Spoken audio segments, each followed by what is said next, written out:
माँ, तुम ऐसी भी होती हो। विमल बहुत परेशान था। उसे समझ में नहीं आ रहा था कि वो इस परिस्थिति से कैसे निपटे।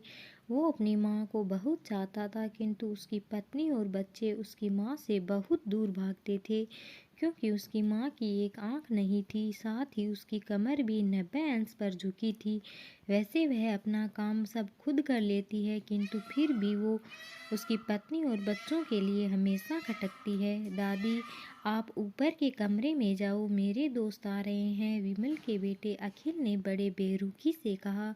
पर बेटा, मैं तो यहाँ बहुत दूर बैठी हूँ, विमल की माँ ने बहुत प्यार से कहा। नहीं, आप उनके सामने मत रहो, वो मुझे चिढ़ाते हैं, अखिल ने जोर से डांटते हुए कहा। क्या हुआ अखिल, क्यों चिल्ला रहे हो? विमल की पत्नी कामिनी ने किचन से ही आवाज़ लगाई। देखो न माँ, ये दादी यहीं ड्राइंग रूम में बैठी हैं और मेरे दोस्त आ रहे हैं, अखिल के ने शिकायत भरे लहजे में कहा। माँ जी, आप ऊपर चली जाओ, क्यों हम लोगों को लजवाती हो? कामिनी ने बेटे का पक्ष लेते हुए कहा। बेचारी सरस्वती चुपचाप उठकर जीने के सहारे ऊपर जाने लगी। कमर झुकी होने के कारण उन्हें ऊपर चढ़ने में बहुत परेशानी हो रही थी, किंतु वो पूरी ताकत से ऊपर के एक अकेले कोने में वाले कमरे में जाकर बैठ गई।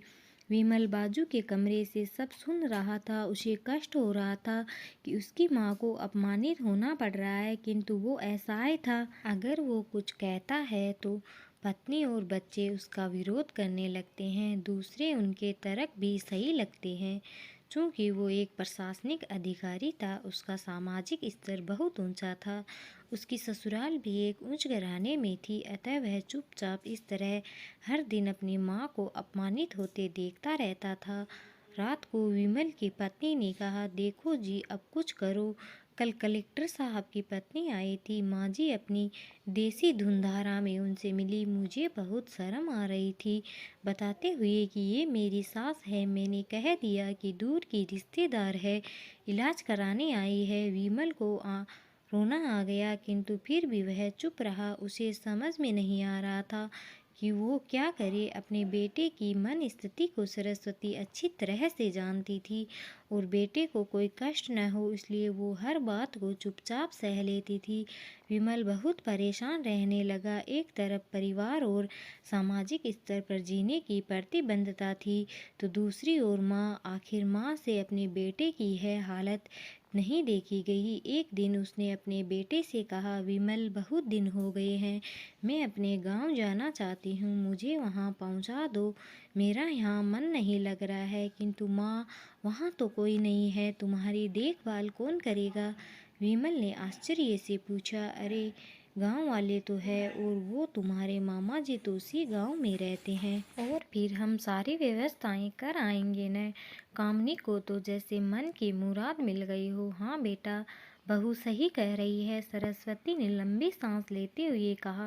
विमल जानता था कि गांव में माँ की देखभाल करने वाला कोई नहीं है, लेकिन अपनी पत्नी की जिद के कारण वह अपनी माँ को गांव छोड़ने पर विवश हो गया।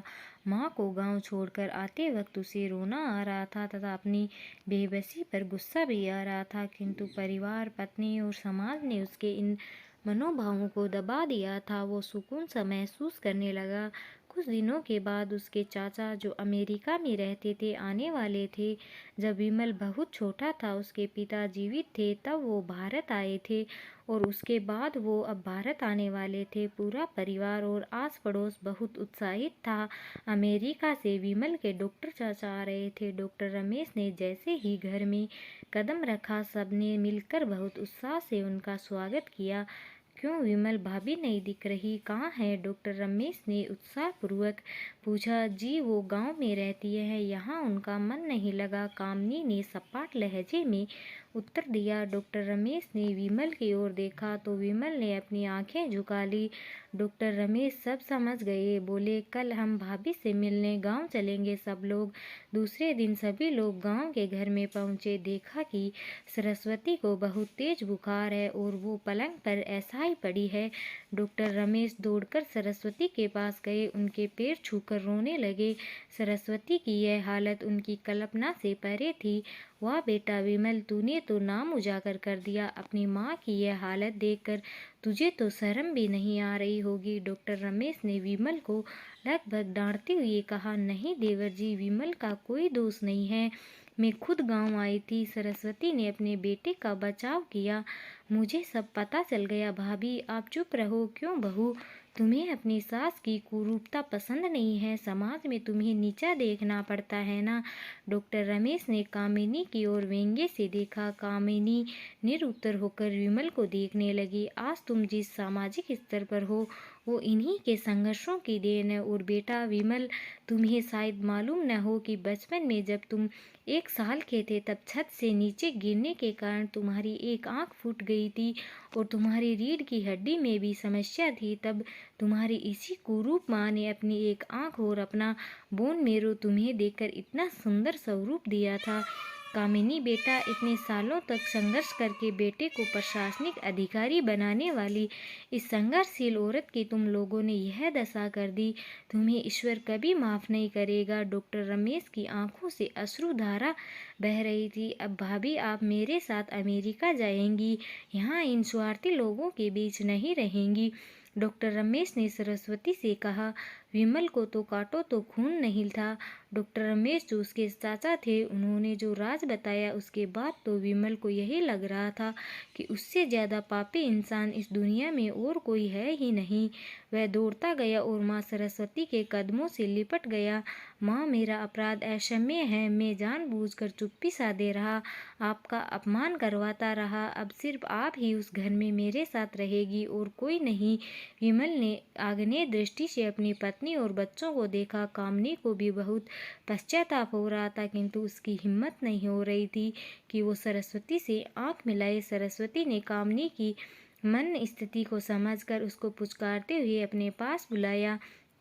विमल को डांटते हुए कहा, खबरदार, जो मेरी बहू को मुझसे अलग करने की कोशिश की तो तुझे ही घर से बाहर निकाल दूंगी। कामिनी और बच्चों ने सरस्वती के पैर पड़ते हुए अपनी व्यवहार पर माफ़ी मांगी और माँ के हृदय ने सबको माफ़ कर दिया। कहानी अच्छी लगे तो लाइक कमेंट करके ज़रूर बताएं। धन्यवाद।